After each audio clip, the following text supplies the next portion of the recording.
5 high yield dividend stocks I'm buying in 2020.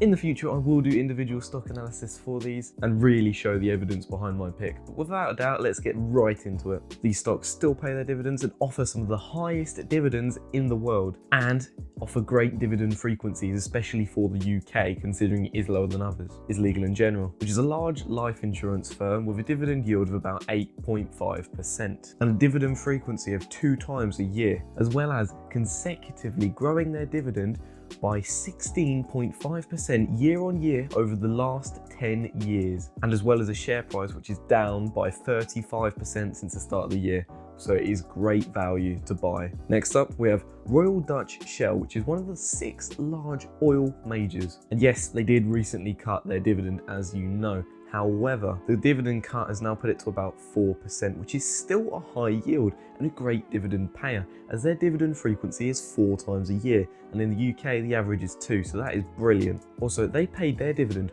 without suspension for the last 75 years, aka since World War II.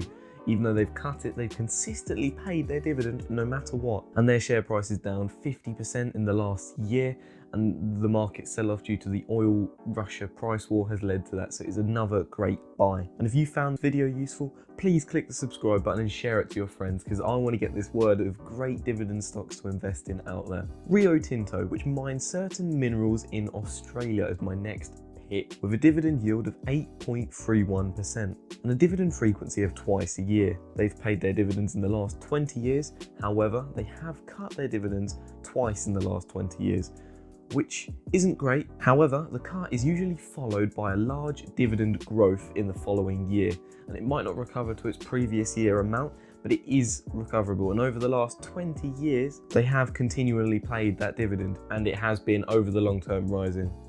Their share price is down about 20% in the last year, so there is some decent value to it. National Grid, a multi-country North America and UK utilities company with a dividend yield of 5.19% and a dividend frequency of twice a year. However, it has really low volatility, which means it holds its value extremely well during recessions or large market sell-offs like we've experienced, as well as consecutively growing their dividend in the last 20 years without fail, on average of about 4% year on year compounding. The share price, however, is up 8% since the last year, so it has seen a rise in value and might not be as great value during this market sell-off.